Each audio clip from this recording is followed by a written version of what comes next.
Childcare is critical to a growing and thriving economy, but childcare operators face unique and significant barriers every day that affect the communities, families, and businesses that depend on them. While there are many passionate and talented caregivers, the cost to start and sustain a childcare business, coupled with often complicated processes and regulatory barriers, prevent many from pursuing this work. The pandemic amplified the childcare crisis in a way that demands action to help support the nearly 100,000 childcare supply gap in the state. Since 2021, EPIC and key community partners have pursued actionable solutions to these barriers, including increasing access to capital and funding opportunities, creating real estate and project support solutions, and effecting regulatory and legislative reform to prioritize and expedite childcare infrastructure building across the state. As part of this work, EPIC selected 8 projects of promise to track their progress, support with childcare technical assistance, and connect partners and advocates to help make their vision a reality. We are so proud to share some of their stories. Hi, I'm Lisa Stephen. I'm the founder and executive director at Hope House, Colorado. Hope House serves about 250 teenage moms from across the metro area and about 350 children through our early learning program. We're expanding our operations at our site in Arvada because childcare is one of the top 3 barriers for teenage moms to become self-sufficient. Being a project of promise with EPIC has been invaluable.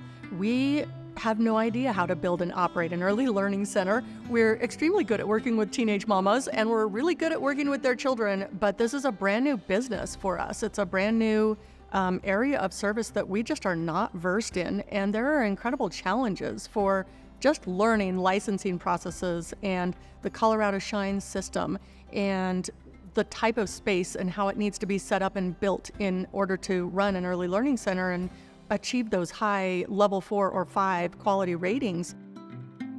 My name is Marty Freeman. I am the owner, a director, and a teacher at the Neighborhood Play School. The Neighborhood Play School is an 8:30 to 12:30 half-day model for 2.5 to 4-year-olds. We have 2 teachers on staff as well as myself. So I think the barriers that I have faced were that there was no how-to book, right? There was no one telling me how to do this. I would get some information from someplace and a different piece of information from somewhere else, and I really had to navigate that on my own. And there are a lot of agencies and things like that that you have to go through in order to become fully open. I think the other major barrier that I found was funding. My program wasn't funded from a variety of grants because it wasn't a traditional program. So I think when I hit those roadblocks of what do I do about this thing that I am not an expert in, whether it was zoning or a lease or funding sources or a budget, it was so great to have people who were experts in those areas be able to help me and provide me a little bit of guidance and support. I'm Rachel Kelly Cohn. I'm a Colorado partner with the Wildflower Foundation. Opening a childcare facility in Colorado is an extraordinary undertaking with many times what feels like insurmountable barriers, particularly for providers that are looking to serve students in low-income communities. I'm so honored and humbled to be partnering with Del West to bring an authentic Montessori micro school for 3 to 6-year-olds on site at their affordable housing development in Commerce City.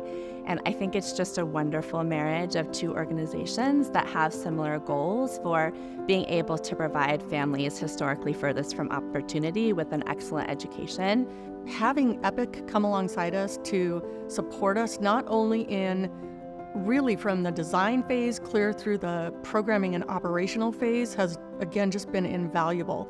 And in addition to that, EPIC has been incredibly instrumental in helping us understand the funding that is available to us. We really have not applied for state grants through Hope House until we became a project of promise, and we're learning so much about what's available through the state for funding and just how to even go about applying for those dollars through EPIC.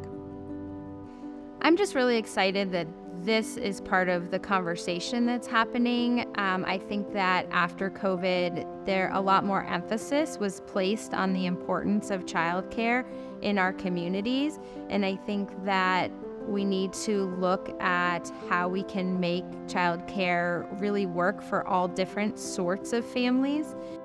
I feel forever indebted to EPIC for making the connection to Del West and giving me the opportunity to, bring this transformative education to families who are historically furthest from opportunity. And so all of the networking, all of the resources, all of the technical assistance, the deep expertise that you have in early childhood is why we're sitting here today on the forefront of something really monumental.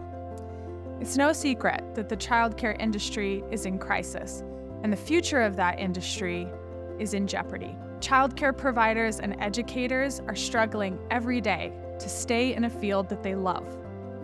Access to capital, regulatory red tape, and insurmountable costs are preventing childcare operators from starting and sustaining their business and are impacting our communities, families, and workforce at large. Through Building Up, EPIC is teaming up with experts across industries and leaders across sectors to find solutions to these barriers and pave the way for a day when childcare is a critical piece of our community planning and is a benefit that all families and children have access to.